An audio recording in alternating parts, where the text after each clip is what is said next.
Besala Encantadik sa Lunes na muling masisilayan ang mundo ng Encantadia. Ako ang pinakamakapangyarihan sa Encantadia. Kailanman ay hindi ako matatakot kanino man.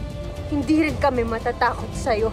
Sa digmaan. Mapapanood ang Encantadia Chronicles Sangre pagkatapos ng 24 oras. Makikilala na natin ang mga bagong tagapangalaga ng mga brilyante na sina Bianca Umali as Terra, Faith De Silva as Flamara, Kelvin Miranda as Adamus, at Angel Guardian as Dea. Handa na silang iligtas ang Encantadia mula sa galit ni Kera Mitena na ginagampanan ni Rian Ramos. Kwento ng New Generation Sangre sa GMA Integrated News, interviews. Dumaan sila sa matinding training at challenges para sa kanilang roles. Kwento ni OIC for GMA Entertainment Group Cheryl Ching C, napaka-massive ng bagong Kapuso Mega Series.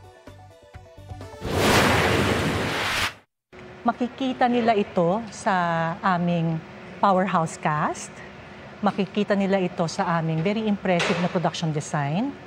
Sa script na sinulat ng aming mga creatives at the way the directors interpreted the script.